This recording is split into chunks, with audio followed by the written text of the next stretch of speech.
राजस्थान में हिंसा तो थम गई, लेकिन तनाव कम नहीं हुआ है। धर्म के नाम पर सियासत जमकर हो रही है। अब साजिश थ्योरी में पीएफआई का नाम उछाला जा रहा है। जोधपुर में कल आधी रात तक कर्फ्यू है।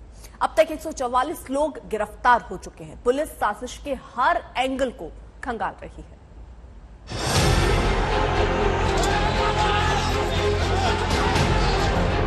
चल रही थी, पूरा देखा सीन 11 बजे से चालू हुआ। डर लग रहा? बहुत डर लग रहा है, इतना डर गए कभी देखा ही नहीं। 7 सालों से अकेले के घर में रह रहे, कभी नहीं देखा। खिड़की में आके देखा, करीब 200-250 बंदे थे, हाथ में नंगी तलवारें, सरिये, लाठियां।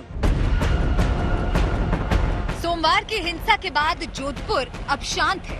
हर तरफ सन्नाटा है। पुलिस की तैनाती है, बैरिकेडिंग है। कर्फ्यू की मियाद कल आधी रात 12 बजे तक के लिए बढ़ा दी गई है। तब तक लोगों को घरों में कैद रहना होगा।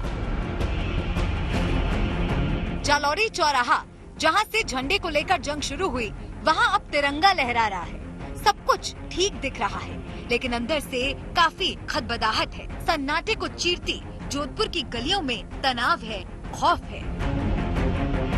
यहाँ की टूटी हुई गाड़ियां अपने आप गवाही दे रही हैं कि क्या हुआ होगा उस रोज। हालांकि अब कर्फ्यू है, लोग अपने अपने घरों पर रहने के लिए मजबूर हैं, लेकिन कई लोग यहाँ पर बाहर भी निकल कर आए हैं, क्योंकि वो यहाँ पर हमें ये भी बयां करना चाहते हैं कि हुआ क्या था। अब देखिए, जो पत्थरबाजी है, अधिकतर जो सड़क पर पत्थर पड़े हुए थे टुकड़े, वो हटा दिए गए हैं। ये बताओ कि ये यहाँ पर ये जो सारी चीजें हो रही थी, तुम थी यहाँ पर? हम लोग अंदर थे, क्योंकि हमारे घर में भी कुछ लोग घुस चुके थे और ये हमारी शॉप है, यहाँ पे भी बहुत सारा हुआ था, तो हम लोग बाहर नहीं आ पाए थे। बट बहुत ज्यादा तेज आवाज आ रही थी, बहुत सारे पत्थर लोगों के जेब में थे, वो सब लोग पत्थरबाजी चल रही थी, मतलब खौफ था बिल्कुल बहुत ज्यादा। अच्छा, तो देखिए, यहाँ पर अभी भी कुछ पत्थर आपको गिरे हुए यहाँ पर नजर आ जाते हैं, और इन पत्थरों के आकार को देखकर आप समझिए कि किस तरह का प्रहार और किस तरह की चोटें हो सकती हैं। हिंसा मामले में गिरफ्त में आए आरोपियों की संख्या बढ़कर 141 हो गई। सवाल है कि झंडे का विवाद हिंसा में कैसे बदल गया। रात में माहौल बिगड़ा तो सुबह फिर कैसे हिंसा हुई। कुछ लोगों को ये शिकायत थी कि पहली घटना होने के बाद भी गलियों में नहीं डिप्लॉयमेंट रहा, पर इस समय की स्थिति अलग कही गया। डिप्लॉयमेंट हमारा पहले भी गलियों में भी था, ऐसी बात नहीं है। डिप्लॉयमेंट का अमाउंट डिफरेंट हो सकता है। डिप्लॉयमेंट पहले भी रहा था, डिप्लॉयमेंट अभी भी, अब तो कर्फ्यू के हिसाब से डिप्लॉयमेंट है। एंड हम लोगों ने जो डिप्लॉयमेंट था वो पहले भी सारी स्थिति के अकॉर्डिंग अच्छे से करने की कोशिश की थी। हिंसा की तपिश से सियासत भी गर्म है। नफे नुकसान का हिसाब लगाया जा रहा है, नई थ्योरी तलाशी जा रही है, नए नए दावे किए जा रहे हैं। साजिश की थ्योरी में पीएफआई का नाम उछाला जा रहा है। गिरफ्त में आए लोगों के धर्म तक तलाशे जा रहे हैं। बीजेपी का आरोप है कि बैलेंसिंग एक्ट के तहत लोगों की गिरफ्तारी हो रही है। बिल्कुल 100% पीएफआई के साथ में इसके तार जुड़े हैं। देखिए, जिस तरह से ये घटनाएं हुई है, करौली में भी हम सब ने देखा था कि किस सुनियोजित तरीके से पत्थर छतों पर रखे गए थे, और यहाँ भी जिस तरह से ऐसे पत्थर के जिससे चोट लगेगी तो निश्चित रूप से जो है इतने तीखे पत्थर के उससे जो है घाव होना लाजमी है। ये जो है ये सामान्य विषय नहीं है, और इसकी जांच निश्चित रूप से की जानी चाहिए। देखो, आग लगा रहे सब जगह, एजेंडा बना रहे हैं, धरने दे रहे हैं। ये तो इनकी प्लानिंग थी जंगे भड़काने की। करौली के बाद में जोधपुर के अंदर, रामगढ़ में इनका खुद का बोर्ड है, वहाँ पे भी। ये तो ठीक है, हम लोगों ने पूरा प्रयास करके टाइमली एक्शन कर लिया। हिंसा में जख्मी लोगों की लिस्ट बीजेपी के दावे को नकार रही है।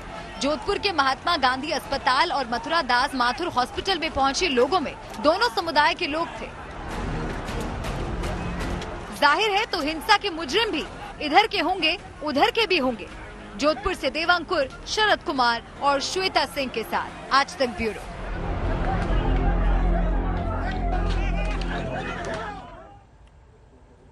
अब जोधपुर की फैक्ट फाइल भी हम जरा आपको दिखा दें। कल 12 बजे रात तक कर्फ्यू है, लोगों के घरों से निकलने पर रोक है।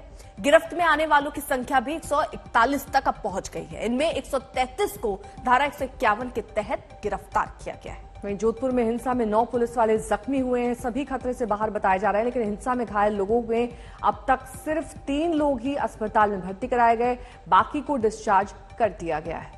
इसके साथ ही आपको बता देते हैं कि जोधपुर में मेरी सहयोगी श्वेता सिंह मौजूद हैं। ग्राउंड जीरो से उनकी ये रिपोर्ट देखिए। इस गली के हर छोर पर आप पुलिस बल की मौजूदगी देखेंगे। आपको यहाँ पर राजस्थान की जो आर्म कांस्टेबुलरी है, आरएसी के जवान आपको हर जगह पर तैनात नजर आ जाएंगे। आपको जोधपुर अब प्रशासन जो है वो पूरी तरीके से सख्त तो हो गया है, लेकिन उससे पहले देखिए आपको अगर घरों पर या इस तरह से शटर्स पर निशान दिखते हैं, तलवारों के निशान ये बताए जा रहे हैं, जो ताजा तलवार से जब प्रहार किया गया था ताकि किसी तरीके से शटर को खोला जाए। अब एक और चीज पर ध्यान दीजिए आप कि ये जो गली है, ये गली सुनारों की गली होती है। यहाँ पर जूलर्स हैं, यहाँ पर अलग अलग जो आपको दुकान दिख जाएंगे। और 3 जो तारीख थी वो अक्षय तृतीया की तारीख टूटी हुई है सारी, एक के बाद एक जितनी स्कूटीज आपको दिख जाएंगे, करीब एक ही कतार में खड़ी हुई 17 गाड़ियों को बताया गया जो तोड़ा गया है। 17 गाड़ियों को किसी ने ऐसी अपेक्षा नहीं की थी। आप सब भी थे उस समय यहाँ पर जब हो रहा था सब। तो देखिए ये सारे लोग जो घरों में रहते हैं, उस समय जितने भी लोगों से हमारी नीचे भी बात हुई है, वो सब कह रहे हैं कि हम किसी तरीके से अंदर गए और हमने अपने दरवाजों को बंद कर लिया उस समय, क्योंकि बचने का तरीका ही एक बच गया था हमारे पास। कई लोग हैं ऐसे जो पिछली गलियों में हमें मिले जो घायल हुए थे। इसमें तलवार का इस्तेमाल किया गया था, चाकू थे। यहाँ पर भी आप अगर सड़क पर देखते हैं तो ये हरे कांच के जो टुकड़े हैं, यही वो बोतलें थी। ये बता रहे हैं अंकल कि इसमें एसिड तेजाब भर के लाए थे। ये आपका शॉप मेरी है और यहाँ तलवारों से मतलब वार किया था दुकान पे। यहाँ सामने वो टीवी आगे सब मिलके 40-50 आदमी आए थे। तलवारें हाथ में थी, किसी के हाथ में सरिया था, किसी के हाथ में डंडा था, तो किसी के हाथ में बैट, वो क्रिकेट खेलने का बैट था। यहाँ पर जो लोग मौजूद हैं, देखिए वो पत्थर निकाल कर ला रही हैं। अब छोटे बच्चे हैं, उनकी मनस्थिति पर क्या इस समय हाल हो रहा होगा। इतने बड़े बड़े पत्थर अगर वहां पर फेंके गए थे घर के भीतर, और घर के भीतर जब ये महिलाएं बच्चे सब मौजूद थे, इससे पहले कभी हुआ था ऐसा? नहीं, आज तक ऐसा कभी नहीं। कभी ऐसा कभी जोधपुर में कभी ऐसा आज तक नहीं हुआ। कभी पहली बार हुआ। सबने अपने मुंह पे रुमाल लगाया, क्योंकि उनको पता है ये सुनारों का एरिया है, हर घर पे सीसीटीवी लगा हुआ है, तो इसलिए वो जानबूझ के नकाब पहनकर आए, हाथ में तलवारें, नंगी तलवारें लेके आए। मेरा घर इधर है, मैं वीडियो बनाने की कोशिश कर रहा तो मेरे ऊपर पत्थर फेंके गए, और हमारे घर वीडियो बना रहे थे तो पत्थर फेंके गए। लेकिन चूंकि यहाँ पर सीसीटीवी कैमरे भी लगे हैं, इस वजह से अधिकतर चेहरे चिन्हित हो गए हैं। तो जोधपुर का तनाव अभी खत्म नहीं हुआ है और 228 किलोमीटर दूर भीलवाड़ा को सुलगाने की साजिश शुरू हो चुकी है। भीलवाड़ा का एक वीडियो सामने आया दरअसल, जिसमें धर्म के नाम पर मारपीट हुई, बाइक जलाई गई। ये देखो कितनी बुरी तरीके से मारा है, सिर फोड़ दिया। ये देखो भीलवाड़ा के सांगानेर के इस वीडियो पर धर्म युद्ध छिड़ा हुआ है। बेसबॉल के डंडों से मारा इनको। 2 गुटों में झड़प हुई, बाइक में आग लगाई गई। ये गाड़ी चला दी देखो। जोधपुर से 228 किलोमीटर दूर भीलवाड़ा में हिंसक झड़प से प्रशासन अलर्ट मोड पर है। जैसे ही वीडियो सामने आया, प्रशासन फौरन हरकत में आ गया। मौके पर पहुंचकर माहौल को शांत किया गया। घायलों को अस्पताल में भर्ती कराया गया।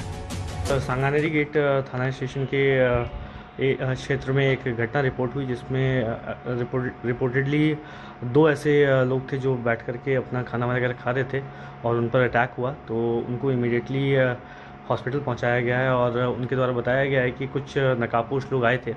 तो इसकी तफ्तीश जारी है। जो ज़िले में अलग अलग जगह सीसीटीवी कैमरास लगे हैं, उसको देख करके तफ्तीश जारी है कि कौन लोग थे और इसको जल्दी रिजॉल्व किया जाएगा। थाना सुभाष नगर क्षेत्र में सांगानेर कस्बे के अंदर एक घटना घटित हुई, जिसके अंदर 2 लोग एक बाजार पे बैठे हुए थे, जिनके साथ 3-4 मोटरसाइकिलों पे कुछ लोग आए और मारपीट की है। कुछ क्लूज सीसीटीवी फुटेज से और सूचना अधिकारी से हमारे को मिले हैं और आइडेंटिफिकेशन उनका जारी है। हम कोशिश करेंगे कि देर रात तक जिन लोगों ने घटना कारित करी है उनको जल्दी से जल्दी पकड़ लिया जाए।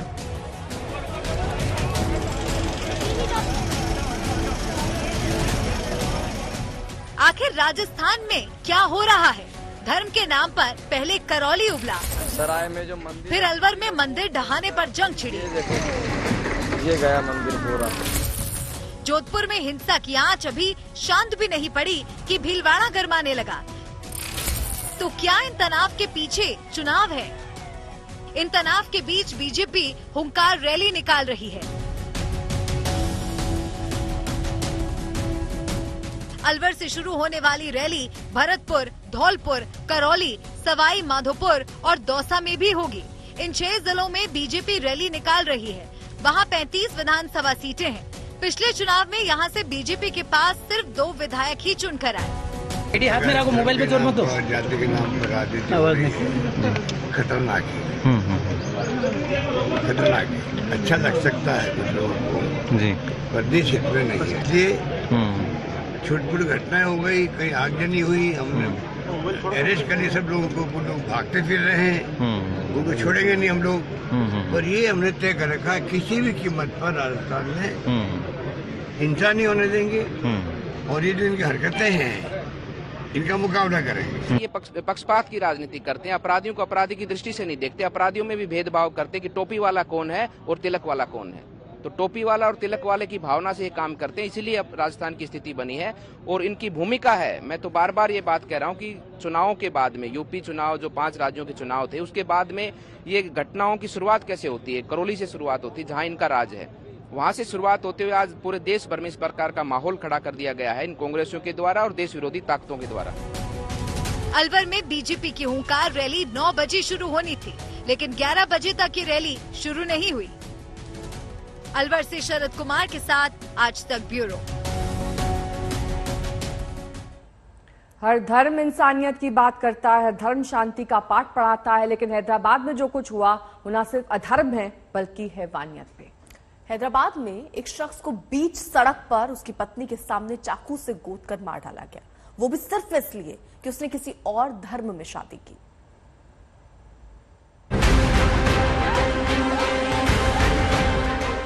चंद सेकंड का ये वीडियो सन्न करने वाला है। दूर से बनाए गए वीडियो में देखा जा सकता है कि किस बेरहमी से एक शख्स पर ताबड़तोड़ चाकू गोदे जा रहे हैं। आखिर कोई इतना बर्बर कैसे हो सकता है?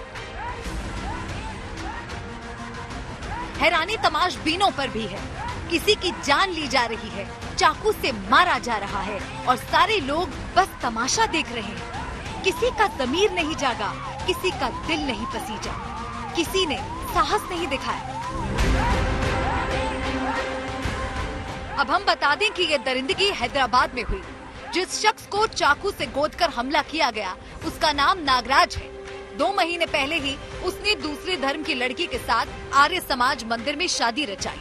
बुधवार को अपनी पत्नी के साथ बाइक पर जा रहा था, तभी उस पर हमला हुआ। वो बाइक से गिरा तो उस पर चाकू से हमले की बौछार हो गई। पास खड़ी पत्नी चीख रही थी, पति की जान की भीख मांग रही थी, लेकिन बचाने कोई नहीं आया। वो बस पति को लहूलुहान होते देखती रही। धर्म के नाम पर उसके पति को छीन लिया गया। అయితే వాళ్ళు కాలేజీ నుంచి ప్రేమించుకున్నారు। ఒక 2 మంత్స్ ముందు ఆర్య సమాజంలో మ్యారేజ్ చేసుకున్నారు। ఇక్కడ మన ఓల్డ్ సిటీలో ఆర్య సమాజంలో మ్యారేజ్ చేసుకున్నారు। ఆల్రెడీ వికారాబాద్ ఎస్పీ ఆఫీస్ లో రిమైండ్ చేశారు। మూమెంపేట పోలీస్ స్టేషన్ లో కూడా ఇన్ఫామ్ ఉన్నది, బాలనగర్ పోలీస్ స్టేషన్ లో కూడా ఇన్ఫామ్ ఉన్నది। ఇప్పుడైతే హిందూ ముస్లిం అంటే ముస్లిం అబ్బాయి తక్కువ కులం హిందూ అనే ఒక కోణంతో అబ్బాయిని ఈ రోజు అమ్మాయి వాళ్ళ నేను అబ్బాయికి వాళ్ళ చిన్న నాన్న అవుతా ఓన్లీ కులం ఓన్లీ హిందూ ముస్లింల తేడాతోటే అబ్బాయిని చంపేసి ఈ రోజు వాళ్ళ ఇంటిని మొత్తం అరెస్ట్ చేయాలి। ఇది మాకు న్యాయం జరగాలి। धर्म के नाम पर हत्या का आरोप लगा तो सियासत भी घुस आई। हिंदू मुसलमान का तड़का भी लग गया। इस मर्डर केस में कितने लोग इन्वॉल्व हैं, कौन कौन लोगों ने प्लानिंग की है? परिवार के लोग हैं या परिवार के लोगों को एडवाइस करने के लिए क्या कोई मुस्लिम संगठन है या कोई MIM के लोग हैं जो इनको मर्डर करने के बाद में फाइनेंशियली फिजिकली सपोर्ट करने के लिए जो लोग आगे आने वाले हैं? पूरी गहराई से इस मर्डर केस के ऊपर इंक्वायरी हो। आज एक आंख वाले उदारवादी तथाकथित सेकुलरवादी मंडली का चेहरा उजागर हो चुका है, पर्दाफाश हो चुका है। जब हैदराबाद में नागराजू नाम के हिंदू युवक को इसलिए मार दिया गया क्योंकि उसने एक मुस्लिम लड़की से शादी की है, तो आज कोई सेकुलर चुप्पी तोड़ने के लिए तैयार नहीं है। यही इनका चयनात्मक आक्रोश है। एक महिला ने अपने प्यार को खो दिया, लेकिन सियासत को मुद्दा मिल गया। अब नारेबाजी होगी, प्रदर्शन होंगे, रैलियां निकलेंगी। आशीष पांडे, हैदराबाद आज तक। तो 3 दिवसीय यूरोपीय दौरे के बाद प्रधानमंत्री नरेंद्र मोदी स्वदेश वापस लौट गए हैं। अब से कुछ ही देर पहले उनका प्लेन लैंड हुआ है। प्रधानमंत्री नरेंद्र मोदी को सफेद वस्त्रों में आप यहां पर देख सकते हैं। यूरोप के दौरे से लौटे हैं, जर्मनी, फ्रांस और साथ ही कोपेनहेगन में अहम मुलाकात और द्विपक्षीय वार्ता का दौर। वहां के नेताओं और शीर्ष व्यक्तियों के साथ अब प्रधानमंत्री अपने इस यूरोपीय दौरे को पूर्ण करके वतन वापसी कर चुके हैं। कल देर शाम फ्रांस के राष्ट्रपति इमैनुअल मैक्रोन से उनकी मुलाकात हुई। मैक्रोन दूसरी बार राष्ट्रपति चुने गए हैं और उसके बाद पहली ये मुलाकात किसी बड़े नेता से उनकी कही जा रही है और ये कहा गया है कि खास तौर पर ग्रीन एनर्जी को लेकर और किस तरीके से जो जंग चल रही है इस वक्त यूक्रेन और रशिया की, उस जंग में फ्रांस का क्या रुख है, भारत का क्या रुख है, ये तमाम मुद्दे इस वार्ता में रखे गए।